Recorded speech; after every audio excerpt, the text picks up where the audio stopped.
Assalamualaikum warahmatullahi ta'ala wabarakatuh. Alhamdulillah, syukur kita kepada Allah Subhanahu wa ta'ala dapat kita bersama-sama bersuara di ruang maya ini, dan kita percaya dengan menggunakan kemudahan yang ada ini mendatangkan banyak kebaikan. Dan kita juga sebelum ini telah menyatakan bahawasanya tibalah waktu untuk kita menggunakan YouTube sebagai medan dan saluran kita untuk memberi pelbagai informasi-informasi berkaitan dengan dunia Islam, khususnya di kalangan saudara-saudara baru kita di negeri Sabah. Kalau sebelum ini kita telah menyatakan melalui tulisan di Suara Mu'alaf Sabah, ringkasnya SMS. Kemudian kita juga telah menjadikan Facebook sebagai jalur kita dalam tujuan yang sama, yaitu menyampaikan suara hati saudara-saudara baru kita mu'alaf di negeri Sabah. Kemudian selepas pengalaman demi pengalaman, alhamdulillah kita telah wujudkan sebuah radio online, dan Cahaya FM ini merupakan satu-satunya radio online Islam pertama di negeri Sabah. Sedangkan dalam waktu yang sama kita terpaksa berhadapan dengan saudara-saudara kita yang lebih hebat, lebih berkemampuan untuk menyampaikan mesej dakwah mereka. Kita tidak beranggapan kewujudan radio online Kristian ini sebagai musuh kita, karena di dalam ajaran Islam tidak pernah kita diajar untuk memusuhi mana-mana agama, kelompok, individu. Kita sebut di sini karena kita melihat keupayaan mereka, kesanggupan mereka, kemampuan mereka, perpaduan mereka, yang sewajarnya kita boleh mengambil iktibar daripada kerja-kerja yang mereka lakukan.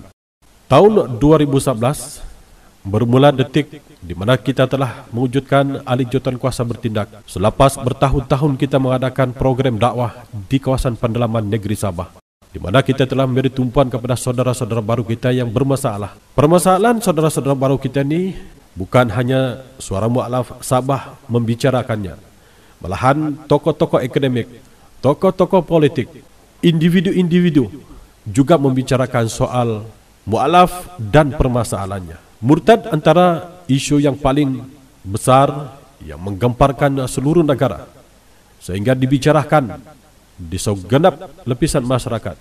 Dan akhirnya perbincangan ini berakhir begitu sahaja, walaupun pelbagai pendapat, cadangan, teori dan juga undang-undang dijadikan sebagai jalan menyelesaikan masalah ini, namun perkara ini masih juga terus berterusan.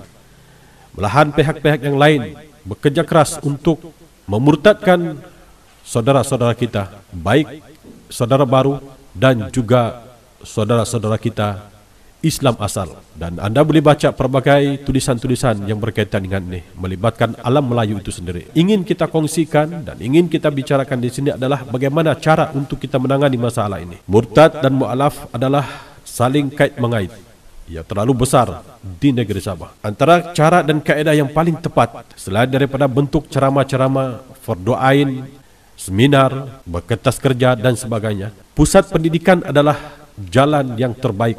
Maka dengan itu sudah sampai waktunya pihak Jabatan Agama, khususnya Jahins dan juga Jakim Negeri Sabah, memberi ruang kepada saudara-saudara baru kita yang tidak mempunyai kelayakan untuk memasuki mana-mana pusat latihan dakwah yang sebelum ini dibuka tanpa syarat khusus kepada saudara baru. Permasalahan di sini adalah di kalangan saudara-saudara baru kita yang tidak mempunyai kelayakan untuk memasuki pusat latihan ini, maka mereka ini terkandas.